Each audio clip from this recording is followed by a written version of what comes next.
Hey there clan, and welcome to a Dragon Age analysis video. I asked on Twitter about the companions, and here's what I asked.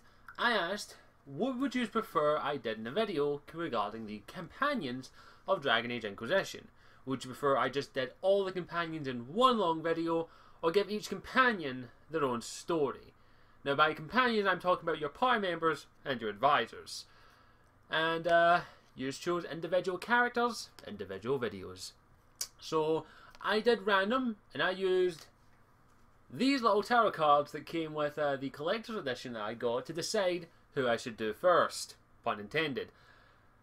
And the person who I drew is our delightful little Sera.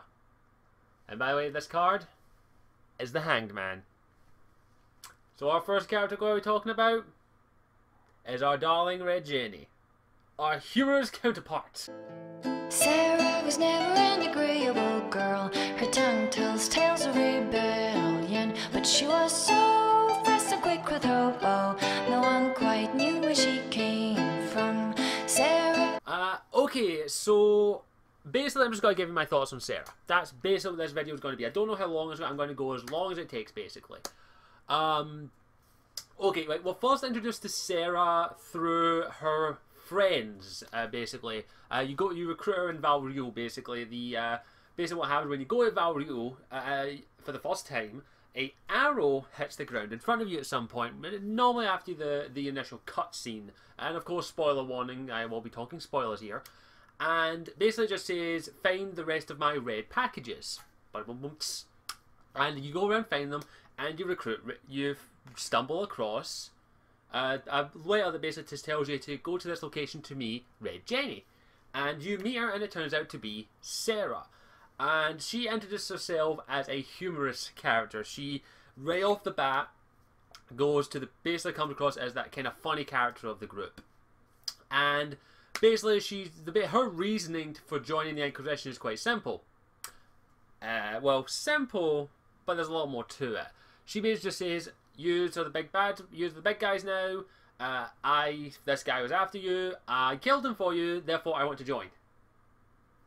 She took care of a problem for you that you didn't even know through her friends, which is basically connection network. The best way I can describe it is she is one of the Red Jennies, which is sort of like I wouldn't say a Robin Hood kind of character, but more of like a Dread Pirate Roberts kind of character, where there is no real Red Jenny. There is no real Red Jenny in the world of Thedas now anyway. There's actually a multitude of them in each major city or area of Thedas. There's one in Olaze, one in Ferelden, one in Antiva, two in Kirkcrawl, and I may got that one wrong on. There was two somewhere else. And basically she describes her network as, basically it's a favour network. You need something done, you ask someone to do it, and then that person asks someone else to do it. The other problem is someone got paid, someone got pranked on, someone got dead. And the guy who did it. And that's the way she describes it. She instantly comes across as this person who's putting up this kind of facade of humour. Very much like the Zevran character of the group. I wouldn't say she's anything like Zevran though. She actually is quite different from him, but that's the best comparison. She puts up this humorous facade even though she's kind of got something deep in there. I've got some notes here, and the first thing I've brought here is actually she's very straightforward. She basically tells you what she's here to do. She's here to make sure the little people don't get stomped on, and that's the way she describes herself, is that she's for the little people. Like, we're the Inquisition, we're the big bads and all that, and the nobles and all that are kissing up our ass, but what about the people below the nobles? What about them? We need to think about them. You need to make sure they're taken care of too, and that's how she kind of comes across. She's very much in love with you, and as you get to know her, you find out that she was actually originally from Ferelden, and she was actually in Denerim during the Blight, basically. And she describes how it was that basically, to the average poor person eyes, mages, Templars, Seekers, everyone's scary. To quote her, mages, Templars, hungry. Everything's at that point. And she can see that she's not had a good life, but she also, unlike a lot of elves, she gives two shits about their past. She is actually an Andrastian. She believes in the Maker. A lot of elves do in the world of Thedas. It's only the certain amount of some. I wouldn't say all elves worship the Maker, but I'm pretty sure the large majority of them do. And there is also a large majority that also worship the Dalish kind of stuff. But she's very much an I do not care about the Elvani way. She doesn't speak a word of the Elven language at all. She never once mentioned it. Solus doing some power banner moments actually tries to teach her some of it, and she just goes. Anytime he does it, she says that's the same as that's what I just did is the same as you're speaking Elvani. She's very much also the kind of person that comes across as, she also states as well that why are we still killing and angry over each other over what happened in the past? We're here now, let's get this done. And that's the kind of personality she has. It's something that I kind of like about her. Any elves we've really come across have always been either very much Dalish elves or very much the people who admire their ancestors in that kind of way. But I'm sure we've never really had an elf like her. She doesn't even consider herself. She says, "I'm not an elfy elf," the best way to describe her. And she comes across very well. I do like her that way. I'm very interested. It was very interesting to get to know her. And she's very easy to get approval with. A lot of the stuff that she does, you kind of agree with. And I do like her for that. But there is something there. She actually does have some layers to her. She isn't one-note character. To get this card in the game, which is basically characters, like you actually have to romance her, and I'll get to the romance in a minute or two. But you do have to pry a little bit to get to know her a little bit, because you do find out that she is scared of this world. The one thing she actually is scared of the most is magic. She doesn't understand. I've actually got the note here that basically just says she's willfully ignorant. She doesn't understand magic, but she doesn't want to understand. All she knows is that it's dangerous. Some people have it, some people don't, and keep it away from her, basically. She's terrified of that stuff, and especially the Fade. If you actually take her on the mission with the Grey Walls where you go into the Fade, basically, she's terrified the entire time. And we also learn that her biggest fear is nothing, as being nothing, basically. She wants to be something, but she feels to be nothing. And throughout the entire thing in the Fade, she's just gone la la la la la la la la la. Don't want to hear it. Don't listen. Just get us out of there. Go. Very single-minded. Just wants to get out of there. She doesn't want to understand how the Fade works. Doesn't want to understand how magic works. All she cares about is getting the fuck out of the Fade and not dealing with magic. She doesn't want to. She understands. She knows mages. She basically says mages are mages. They're just people who can use magic. I don't want to understand it, but that's about it. So she doesn't hate mages. She doesn't hate them. She just says mages are mages. People are people. That kind of thing. But she's willfully ignorant, and you dive into her and all that, and you find out why she doesn't want to understand it. Even though if she understood it more, she wouldn't be so terrified of it. But she's willfully ignorant of that, and I kind of like that because it does make sense for some characters to do that. We all, at one point in our lives, actually just don't want to understand something that we are terrified of. I'm trying to think of an instance for myself, but well, in all honesty, nuclear weapons is a big one. I know how dangerous those things are. I don't want to understand how they work because I know how dangerous they are. That's the best. That's kind of like that's basically the equivalent to magic. Magic is that powerful. It could destroy cities and continents if wielded incorrectly. So yeah, she's willfully ignorant of that, and I think that's kind of why some people can relate to her in that, and that's why she always puts up this little facade of humor and all that, and it kind of comes across like that. But you do pry away at it, and eventually you will actually dig it through and all that. And her companion quest, which basically is that someone's tried to kill her, basically. They set up this whole elaborate thing where she asks you to do a favor for her on the war table. You do this favor, and then she gets told we have to go meet someone. You go meet someone, and they try and kill her, and you're there, the Inquisitor. And then this noble person who basically is her noble equivalent to Red Jenny. He's a noble who solves problems for the nobles. Has connections, has all this influence all over the place. While Red Jenny, aka Sera, is more for the people and all that. And basically at that point, she's like, I just want to kill this fucker. Let me kill him. Let me kill him. And you can choose to either let that guy join the Inquisition and he will aid you not, or you can let him kill her. I'll let him kill her, because she basically just goes all out. She kills him in quite a funny way, actually. She throws a knife, the knife hits him in the chest, the dull end, and just goes plop. And he goes, what the fuck was that? Reaches down, picks it up, looks down, and then Sera kicks him in the nuts. And then bashes his head in. And then continues to bash his head in until she's making wine. But it's just that Noble was... I don't like that Noble. I don't like that the way people play that. And after the incident, basically, Sarah just kind of asks... was very surprised by it. And you can become very good friends with her. And eventually, if you become good enough friends with her, she actually opens up to you. Revealing kind of why she is the way she is with a little story. And the fact that when she was young, she tried to steal something from a noblewoman, and instead of the noblewoman caught her, but instead of sending her to the guards or anything, the noblewoman took her home because this noblewoman wanted children and she couldn't have any. So she raised Sera in a way, and the one thing she mentions is prideful cookies, basically. She wanted her as a child, wanted her to make cookies with a mother and all that, and the mother actually lied to her, basically, went and bought cookies from a baker and said she cooked them, and then said that the baker who cooked the cookies hated elves and all that, and basically the woman that she kind of saw as a mother lied to her because of pride. And that kind of thing, when eventually she found out the truth, is something that she says she doesn't like pride. She thinks pride is pointless and all that. And that's one of the biggest things that is also prevalent in the Dragon Age setting, is that a lot of the problems in the world have been caused by pride. For example, Loghain. Let's face it, what happened with Loghain is he was too prideful. He was too proud of what he was, of what he accomplished, to accept aid from people who had basically rolled over him. And that pride resulted in him betraying his king and killing the son of his best friend, basically. And I kind of like that. I like how her story now. Sera still has some things wrong with her. Like, you have to try and convince her sometimes that certain things are right and certain things are wrong. And I do like that. I do like how you can change the way she thinks sometimes. But you see where she's come from. You can actually become really good friends with her.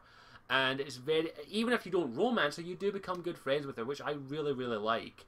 Now, her romance, on the other hand, she's very much has the Isabella and Zevran thing. She's not going to sleep with you just like that. She won't do it. You actually have to start a romance with her, and you basically, the thing she goes is, you want to jump into bed? And she basically just says, the way she does, I don't sleep with anyone, but I like you. And she's a female-only romance, and she actually makes it quite clear, if you try and flirt with her as a male, basically, when you do her little friendship thing, which is basically pulling a bunch of pranks on people, which, to quote him that, one of the pranks, basically when you're doing that little thing, when you're pulling pranks on Cullen, Liliana, and Josephine, you come across a locked box with probably Liliana's personal effects, and Sera just goes, nope, don't touch that. So she's got morals to an extent. She won't touch personal belongings, because there's no point in that. They're personal, not deal with them. Deal with some little bit of human, not that. And if you try and flirt with her as a man, she basically just goes, I'm not into your thing. Get it? Thing? She's kind of like that. So you can't romance her as a male, and she makes it very clear from basically the beginning that she is only into women, which is not even like it's not even like, oh, I'm only into women, by the way. It's kind of like she makes off comments about how good looking certain female characters are in your party, or how good looking certain females are, and you're kind of like, oh, okay, that's that. It's just handled like that's just an everyday thing, and I like that. But all the romances are handled like that. It's just, so what? I like men. Deal with it. That's basically Dorian's thing.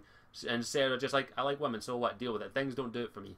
And I like that. I kind of like that. And I have romanced her as my female Canary mage, and basically her romance is very well done. It's very kind of like this, similar to the Isabella romance in a way that basically it's just, she does like you. She actually does like you, and she doesn't sleep with you before. She's not like that. She doesn't have her legs open for everyone. She only opens those for very, very, very close friends, and that's what she starts off. So like the relationship kind of starts off as a friends with benefits kind of thing. But if you continue the romance and eventually do confess that I do love you, she kind of breaks down and it kind of gets to her and all that. And it's kind of like, basically what happens is that she basically just starts arguing with you and saying you can't be here, you can't die, because of a dream she had. And basically because of her willful ignorance, she says dreams are in the Fade. We dream of the Fade, so the Fade with us. So if I saw what I saw in there from the Fade, it's in the dream, then it means it's actually caused to possibly happen. And the dream was basically of you, as the Inquisitor, leaving her. Which is kind of shows what her biggest fear is being nothing and being left alone. she doesn't want to be left alone. She wants to have friends. She wants to have connections. And the connection she's grown with you is so powerful that it kind of basically says that she doesn't want to lose you. No, she doesn't want to lose you. She doesn't want to have to bury you and be alone again, basically. That's her biggest fear, is being alone. And I liked that romance. I really did. It just kind of showed how she evolved and how she kind of grew as a character, and you learn so much from her. And eventually when you do learn a lot of her stories and all that, it's very interesting to see where she came from. Sera is definitely an interesting character. She is kind of irritating, I won't lie there. It does take some time to actually get used to her. Now, it wasn't too bad for me because of, well, I live in Scotland, and her kind of humour is very similar to the kind of humour over here. A lot of swear words used, a lot of cunt, bucket, ass, fuckers, shit, funk, that kind of stuff. I'm used to that kind of language and that kind of stuff, and Sera is kind of she kind of comes across as that kind of humour, very foul-mouthed and all that. But that humour hides something. So I liked Sera pretty much off the bat. And then, as it says, once you dig into the romance and become really good friends with her, it just opens up more. So I really like Sera. I think she's a very good character. Her romance is very heartwarming, very similar to the Isabella one, as it says. Not exactly the same. It's unique, but as I'm saying, it's similar to the Isabella one and Morrigan one. That you can start the romance, and you get pretty much in bed with her pretty much fairly, not easily, but good. Basically, friends with benefits. It's only a friends with benefits kind of thing, and then eventually it evolves into full romance. You just need to work at it a little bit. You can't just do it like that. You have to take your time with it, and I like that romance. I'm debating to make it my canon romance for my Mage Inquisitor. I need to have a little long hard think about it. And this is actually probably my favorite party card, actually, just because how well designed it is. It's basically that's what you get for romancing her, and I really like it. I honestly do. I think it is probably one of the best cards. The Hanged Man she has like 2 or 3 different cards, like the party members, and they evolve as you basically change. I'll see if I can actually find her other card. I have all the companion cards on top because it makes it easier to get a hold of. Where is she? I'll show you all 3 of her cards.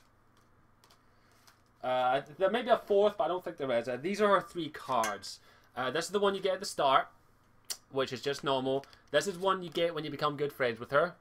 Yes, she's pretended she has a penis. And this is the last one you get if you romance her. And the cards do represent her evolution as a character. And how you see her. These cards aren't just for show, they actually do show her evolution as a character. She starts off as just like this, yeah, I'm proud, I'm going to have a bit of fun. Then she gets more comfortable with you and much more relaxed and chilled, and she's kind of likes you a little bit, and then eventually evolves into that kind of thing with the little Inquisitor symbol up there, the eye up there. And I kind of like that. I like how the cards represent the characters very, very much so. And this is probably one of my favourite cards, if not my favourite. And I actually really like Sera as a character and how she evolved. But yeah, I like Sera. I think she's an interesting character. You see where she's gone, you see where she's been, and it's just nice to get her kind of perspective. And the whole Red Jenny aspect of her is very interesting, and I found that really interesting, learning a lot about her and learning how her organisation or her friends work, basically, and how you can become one of her friends. And you don't just become a friend because you have some. You become a friend because you're a friend. Friends to her are very, very important. And I like that about her. I really do. I like Sera. I really do. And now, as I say, I'm still debating whether or not I'm going to make her my canon romance. But I'm definitely making it that my Inquisitor and her always become the best of friends because she's very interesting, and I like you just have to dig at her. Now I can definitely see that she is going to be the type of character that you will either love or you will hate. I'm definitely saying that right now. If you don't dig at her and talk to her, yeah, I'm sorry, you probably won't like her. You have to dig to get to know her a little bit. And I do like that about the character. So Sera definitely gets an A+ on me. I absolutely really enjoy her. Big props to the writing team and the voice actors who did an excellent job. Just to make sure I am not... I don't want to do this again. I need to actually try and get a list of all these voice actors' names because I really don't want to do them any just disservice. So the voice actress for Sera is Robin Addison, who... the name sounds familiar, I won't lie. Robin Addison is the voice actress and a bit of course, it's English actress. Not really from anything that I have watched personally, but yeah, she does. Robin Addison does an excellent job as a Sera. So I definitely would love to see Sera return in the Dragon Age series, even if it's only as a little cameo role. Or I would definitely like to see more of this voice actress because she does an excellent job. So Robin Addison, A+ on that. Sera's a delightful character, and well done to the Dragon Age team for creating her. So, actually, let's decide the character we're going to be looking at next, actually. Let's actually do that right here. I shouldn't have put the tarot cards away. So, we have to take Sera out because we've already covered her. So, we'll take 3 of Sera's cards out. Let's see the character we're going to be looking at next. I'm just getting all the companion characters right here. All the cards. No, I don't need to. I actually made a mistake in that I actually put 2 Sera cards in this when I would make my decision. I'm just going to double check to make sure I didn't put 2 of the same card in. 2 of the same character, sorry. Yep, I have 2 Dorians. Put Dorian's card. Put that Dorian card over there. And put that... it's actually... did I show that one? Well, this has spoiler territory anyway, so I'm going to show you my... I'm going to take... put 2 souls. I'm just one last double check. I think I have 2 coals. So take out that coal. Yep, I had 2 coals. And I have 2 Cassandras. Let's double check. Let's see. Dorian, Vivian, Varric, Blackwall, Liliana, Cullen, Vivian... Yep, I had 2 Vivians. So take that Vivian out. So let's do it again. Sorry, Dorian, Varric, Blackwall, Liliana, Cullen, Vivian, Cole, Josephine, Cassandra, Solus, and Blackwall. I have 2 Blackwalls, so that Blackwall goes out. So yeah, this is the card. These are all the companions, including advisors, not including Sera. So let's shuffle them up and see who we're doing next, because that'll be very interesting to see who we're going to be doing next. I'm not looking at them or whatsoever. I'm shuffling up to the best of my abilities. And let's see. To make it a bit fair, I'm not going to just pick the top one off the table. I'm going to just basically pick this one. And we are going to be doing Cassandra Pendergast. That should be interesting. Tune in next time when we're going to be looking at our darling little Pendergast. Thanks for watching. As always, I'm Scottish Warrior 92, and I'll see you all next time. Ciao for now. Hey there, thank you for watching the video. I hope you enjoyed it, regardless of whatever the video topic was about, because I know I'm a complete lot of tit sometimes. If you want to check out any of my other further content, all you have to do is click on the little Scottish Warrior 92 thing down in the bottom there to take you to the channel and check out the rest of my videos.